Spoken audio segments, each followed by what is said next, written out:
आज के प्रशिक्षण सत्र में हम एक बहुत ही महत्वपूर्ण बिंदु पर विचार करेंगे और यह है प्रथम सूचना रिपोर्ट। एफआईआर कैसे दर्ज की जाए। मेरे पास बहुत सी शिकायतें आती हैं कि हमारी एफआईआर थाने पर नहीं लिखी जा रही, तो इसके लिए जो विधि के प्रावधान है उनके संबंध में आपको बताऊंगा। सबसे पहले इसमें जो चैप्टर 12 है, अध्याय 12 दंड प्रक्रिया संहिता का, सीआरपीसी का, उसकी जो धारा 154 है वो बहुत ही महत्वपूर्ण है। उसमें दिया गया है कि अगर किसी भी संज्ञेय अपराध की सूचना थाने पर इतला दी जाती है तो officer in charge of the police station यानी कि एसएचओ या प्रभारी निरीक्षक जो इंचार्ज है उसका दायित्व है कि वह एफआईआर को दर्ज करेगा। यदि वो ओरली भी दी जाती है यानी कि मौखिक रूप से दी जाती है तो उसको रिड्यूस करेंगे राइटिंग में, लिखित में उसको कराएंगे और उसके बाद पढ़कर सुनाया जाएगा कि एफआईआर में क्या लिखा गया, उसका कंटेंट क्या है। तो इस प्रकार से एफआईआर लिखने का दायित्व एसएचओ का है। कई बार एफआईआर लिखने में आनाकानी की जाती है, कारण बहुत से हैं।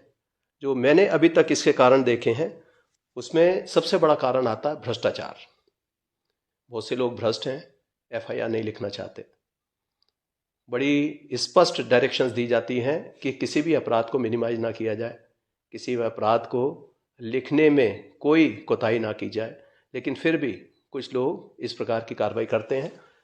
तो उसके लिए भी अब प्रावधान बहुत ही स्ट्रिंजेंट बना दिए गए हैं। इसके बारे में मैं आपको बताऊंगा कि ऐसी स्थिति में आप क्या करें। उसके कारण कई हैं कि जिसमें एफआईआर लिखने में मना करने में, एक मैंने बताया भ्रष्टाचार, दूसरा कई बार हो सकता है कि मल्टीपल डायरेक्शंस हो। कई बार कोई पॉलिटिकल बॉसेस से या किसी इस तरह के हमारे जो वरिष्ठ अधिकारी हैं उनसे कुछ क्लियर डायरेक्शन अगर नहीं मिल पा रही है तब भी एफआईआर में डिले हो जाता है। कई बार कुछ घटनाओं को बढ़ा चढ़ाकर या झूठ बोलकर लिखाया जाता है जिसका एसएचओ को पहले से ही मालूम है, तो उसमें भी वो कई बार डिले करते हैं। लेकिन ऐसे सभी मामलों में आप क्या करें, अगर एफआईआर लिखने में थाने पर आनाकानी की जाती है तो उसके लिए प्रावधान है हमारा 154(3) में ही दिया हुआ है, जो सबसेक्शन 3 है उसमें दिया हुआ है कि उसकी इत्तला फिर जो पुलिस अधीक्षक हैं, जो डिस्ट्रिक्ट के एसपी हैं, उनको बाय पोस्ट, रजिस्टर्ड पोस्ट से भेजी जा सकती है। और ऐसी कंडीशन में अगर उसमें संज्ञेय अपराध बनता है तो पुलिस अधीक्षक इसको स्वयं रजिस्टर कराकर उसकी खुद ही इन्वेस्टिगेशन भी कर सकते हैं और अपने किसी भी सबऑर्डिनेट पुलिस अधिकारी को इन्वेस्टिगेशन के लिए सौंप सकते हैं। तो ये प्रावधान 154 सीआरपीसी में दिए गए हैं। अब इसमें कोई भी अगर इंफॉर्मेशन मिलती है एफआईआर के लिए तब उसमें क्या क्या होना चाहिए और उसमें आपको कॉपी किस प्रकार से दी जाएगी, मैं इसके बारे में बताऊंगा। यदि आपने एफआईआर लिखाई है तो इन्फॉर्मेंट को उसकी निशुल्क एक कॉपी तत्काल उपलब्ध करा दी जाती है। साथ ही जो एफआईआर लिखी गई है उसकी जीडी में भी एक एंट्री दर्ज की जाती है और इस पर सभी पर टाइम भी लिखा जाता है कि घटना का समय क्या है, घटना रिपोर्ट कब की गई है। तो इसमें कोशिश करनी चाहिए कि एफआईआर में सही तथ्य लिखे जाएं, उसका विस्तार पूर्वक लिखा जाए। कई बार कुछ चीज़ें छूट जाती हैं, जैसे कोई ओमिशन हो गया, आप जो है संकट के समय में है, आप पूरी तरह से नहीं देख पाए, तो एफआईआर में सभी फैक्ट्स का आना ये भी कोई ज़रूरी नहीं है। कुछ फैक्ट्स बाद में इन्वेस्टिगेशन के दौरान भी आ सकते हैं या बाद में अन्य गवाहों के बयान में भी आ सकते हैं। लेकिन एफआईआर लिखना बेहद आवश्यक है क्योंकि उसी के बाद हमारा जो क्रिमिनल जस्टिस सिस्टम है वो पूरा मूवमेंट में आ जाता है।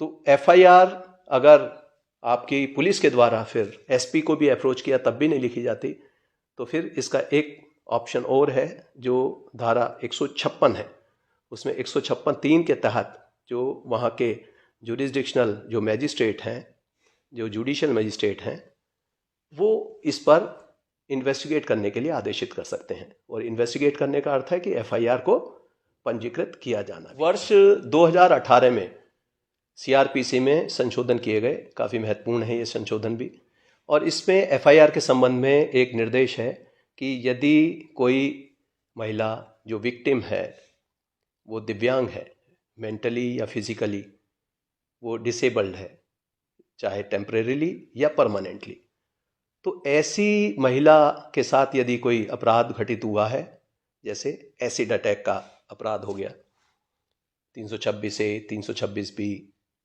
उसी की तरह फिर ये बलात्संग का है, या outraging modesty of A women 354 के केसेस हैं, या रेप के केसेस हैं जिसमें 376 और उसकी अन्य धाराएं जिसमें गैंग रेप भी है, और जो महिलाओं के साथ उनकी एज के अनुसार उसको कैटेगराइज भी कर दिया है। इस तरह के अपराध अगर घटित होते हैं तो उसकी एफआईआर तत्काल लिखनी चाहिए।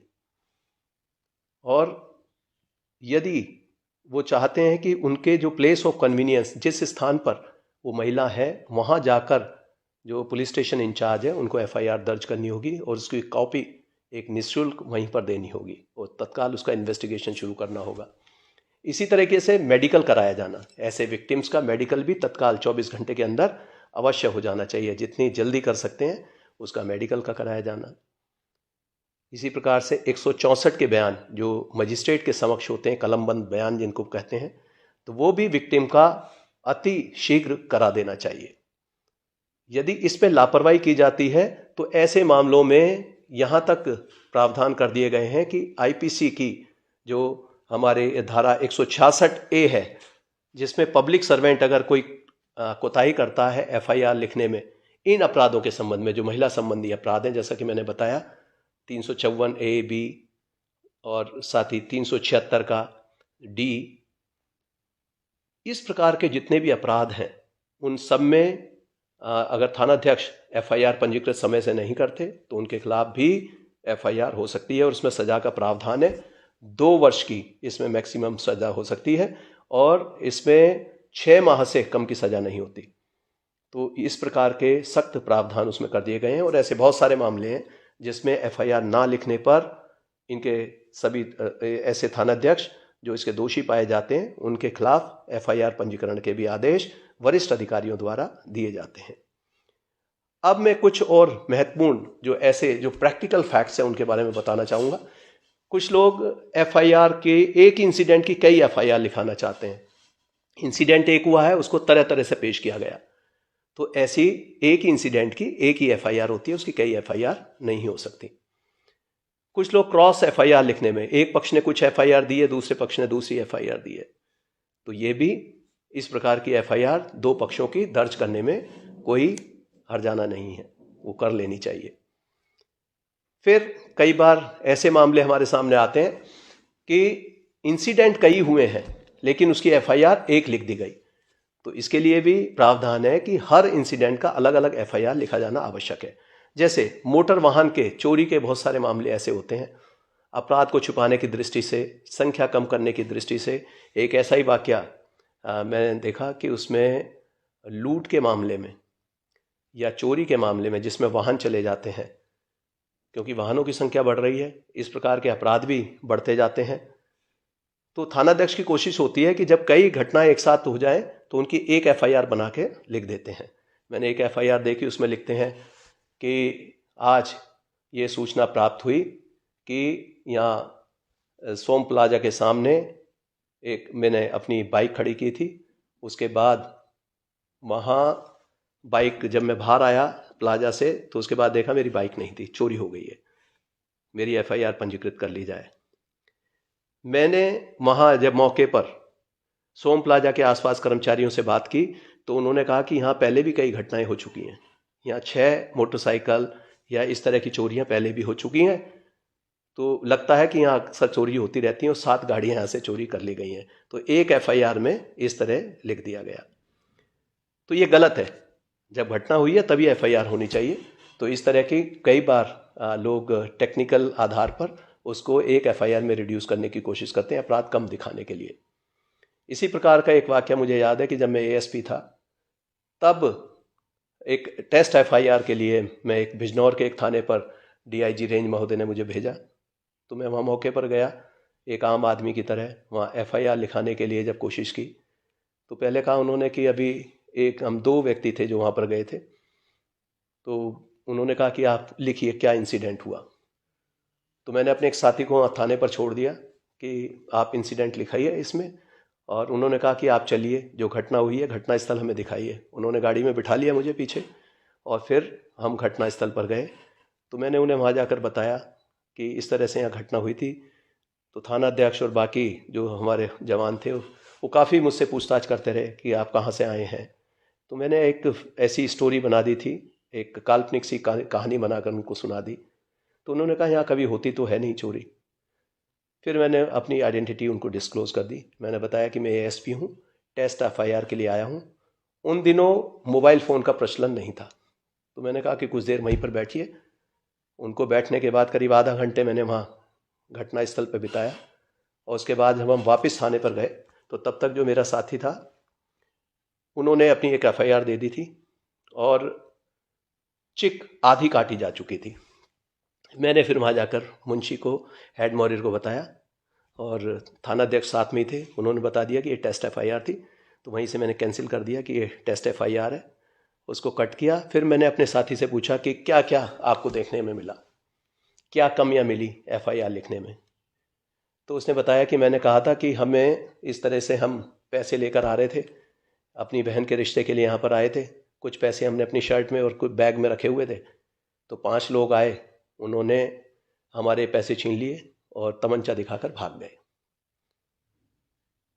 तो मैंने कहा कि एफआईआर में तो ये लिखा गया। उन्होंने कहा नहीं, बस ये कटवा कर उन्होंने कह दिया कि ऐसा कीजिए कि भाई साहब आपके पैसे तो पूरे ही बरामद होंगे, लेकिन आप 3 आदमी लिखवा दीजिए इसमें कि 3 आदमी आए। तो इस तरीके से कई बार घटनाओं को छोटा कर उनको कुछ धाराएं बदलकर परिवर्तन कराने की कोशिश करते हैं। तो ये कदापि नहीं करना चाहिए। जैसी घटना हुई है, जैसा रिपोर्ट किया गया, उसकी एफआईआर उसी तरह पंजीकृत कर लेनी चाहिए, और जब विवेचना होती है तो विवेचना में अन्य बिंदुओं को शामिल किया जा सकता है। अब कई बार मेरे पास शिकायतें आती हैं कि थाने पर एफआईआर नहीं हो रही है, क्या किया जाए। अब हमारी उत्तर प्रदेश पुलिस बहुत सारे डिजिटल प्लेटफॉर्म पर है, ट्विटर, फेसबुक, इंस्टाग्राम, तमाम जितने भी हमारे डिजिटल प्लेटफॉर्म है। साथ ही यूपी पुलिस की जो वेबसाइट है uppolice.gov.in, इसमें भी सिटीजन पोर्टल दिया हुआ है। अब बहुत सारे मामले ऐसे हैं जिसमें EFIR कराई जा सकती है, जो नामजद FIR नहीं है। साइबर क्राइम के रिपोर्ट करने के लिए भी साइबर थाने बना दिए गए हैं। अन्य अपराध जो भी IPC के पूर्व से पंजीकृत होते रहे हैं, तो इन सभी अपराधों में अगर अपराध लिखने में आनाकानी करते हैं तो आप उसकी सूचना वरिष्ठ अधिकारियों को जरूर दें। हमारे CUG नंबर उपलब्ध हैं, जैसे मेरा नंबर है 9454400139 9454400139। तो इस पर जो सूचनाएं आ जाती हैं हम रिकॉर्ड करते हैं और थानाध्यक्ष को या हेड मॉरियर को यहीं से निर्देश देते हैं। यही बात हमने अपने सभी वरिष्ठ अधिकारियों को बताई हुई है, जिसमें CO से लेकर SPs, एडिशनल SP, SSP और IG रेंज, ये सभी इस बात के लिए तत्पर रहते हैं कि यदि कोई घटना हुई है उसकी FIR पंजीकृत हो और उसकी सही कार्रवाई की जाए। FIR में लिखने में कई बार हमारे जो ऐसे कुछ लोग हैं जो इसका संज्ञेय अपराध का और असंज्ञेय अपराध का अर्थ नहीं समझते। संज्ञेय अपराध की FIR लिखी जाती है। कुछ अपराध ऐसे होते हैं जो कॉग्निजेबल हैं। कॉग्निजेबल का अर्थ है कि जिन केसेस में बिना मजिस्ट्रेट की आज्ञा के पुलिस अधिकारी उसको दर्ज कर सकता है, उसमें इन्वेस्टिगेशन कर सकता है, उसमें बिना किसी वारंट के गिरफ्तारी कर सकता है। ये कॉग्निजेबल केसेस हैं, संज्ञेय अपराध जिन्हें कहते हैं। तो इनकी FIR लिखी जाती है। अगर FIR में जो आपकी एप्लीकेशन है उसमें ये कंटेंट बनता है कि वो संज्ञेय अपराध है, तब उसकी FIR लिखी जाएगी। कई छोटे छोटे ऐसे अपराध हैं जो असंज्ञेय अपराध हैं, जैसे 323 IPC का है, या अन्य ऐसे छोटे अपराध जिनमें सजाएं कम हैं। तो ऐसे मामलों में वो नॉन कॉग की श्रेणी में आ जाते हैं। नॉन कॉग्निजेबल ऑफेंसेस को हम उनको कहते हैं। और नॉन कॉग केस में पुलिस को इन्वेस्टिगेट करने की या किसी अपराधी को अरेस्ट करने की पावर नहीं है। यदि उसमें इन्वेस्टिगेशन किया जाना आवश्यक समझते हैं तो उसके लिए उन्हें सक्षम मजिस्ट्रेट से अनुमति प्राप्त करनी होती है, और जब एक बार अनुमति मिल जाती है तो उसके बाद वो इन्वेस्टिगेशन कर सकते हैं। कई केस ऐसे होते हैं कि जिनसे कुछ धाराएं नॉन कॉग्निजेबल हैं, लेकिन कुछ धाराएं कॉग्निजेबल हैं, तो उसकी एफआईआर पंजीकृत होनी चाहिए, फिर उसको हम कॉग्निजेबल केस के रूप में ट्रीट करते हैं। अब मैं एक साधारण सी बात और बता दूं कि जिसमें अगर आपको शिकायत करनी है, एफआईआर लिखने से आप पीड़ित हैं, आहत हैं, उसकी सूचना आप जो मैंने पहले बताया फ़ोन के द्वारा दे सकते हैं। दूसरा, मैं चाहूँगा कि आप अगर थाने पर आपको सही तरीके से ट्रीटमेंट नहीं होता, आप अगर महिला हैं, कोई आप जो है बच्चे हैं, तो आप जाइए, हमारे जो महिला हेल्प डेस्क हैं प्रत्येक थाने पर राउंड द क्लॉक काम करता है 24/7। वहाँ जाइए, एफआईआर के लिए अपनी बात बताइए, वहाँ पूरी रिकॉर्डिंग होती है और आपको स्टेशनरी भी मिलेगी और वहाँ आप अपनी एफआईआर पंजीकृत करा सकते हैं। हमने सभी ऐसे जो हेल्प डेस्क चलाने वाले हमारे पुलिसकर्मी हैं उनको ट्रेन किया है कि वो उनको सॉफ्ट स्किल सिखाई हैं, वो आपकी बात गंभीरता से सुनेंगे और आपकी एफआईआर पंजीकृत कराएंगे। CCTNS जो हमारा सॉफ्टवेयर चलता है जिस पर एफआईआर लिखी जाती है, उसमें आपको कंप्यूटराइज्ड लिखी हुई एफआईआर मिलेगी। कुछ लोग जैसे एप्लीकेशन दी उसको रिसीव करके दे दिया, कुछ रिसीव भी नहीं करते, तो उसमें शिकायतें आती हैं। आपको पता होना चाहिए एफआईआर जब पंजीकरण हो जाएगा तो आपको उसकी कंप्यूटराइज प्रिंटेड एक कॉपी निःशुल्क दी जाएगी।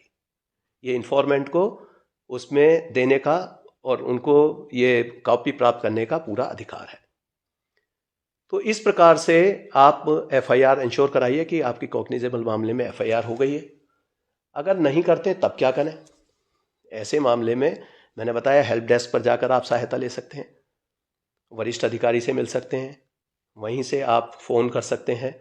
एक तरीका और है कि आप जब भी एप्लीकेशन अगर घर से लिख कर ले जा रहे हैं तो डुप्लीकेट में लिख कर लेकर जाइए, और अगर थाने पर आनाकानी करते हैं, आप थाने के बाहर निकल कर जहाँ थाने का बोर्ड लगा है वहीं से आप एक वीडियो शूट कर सकते हैं, फ़ोटो ले सकते हैं ये दिखाने के लिए कि आप थाने पर गए थे, और हमें कंप्लेंट के साथ अगर भेज देंगे तो उसमें ऐसे अधिकारी कर्मचारी जिन्होंने ये लोप किया है उनके खिलाफ कार्रवाई होगी।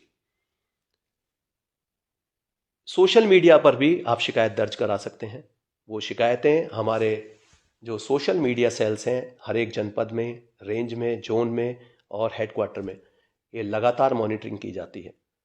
पब्लिक सेटिस्फेक्शन के लिए हम ये इंश्योर करते हैं कि कोई भी शिकायत आती है उसका संज्ञान लिया जाए और उस पर कार्रवाई की जाए। तो जितनी बातें मैंने ये CRPC के प्रावधान के बारे में बताई है और जो प्रोसीजर बताया है, अगर आप इसको फॉलो करेंगे तो मुझे पूरी आशा है कि आपकी एफआईआर अवश्य लिखी जाएगी।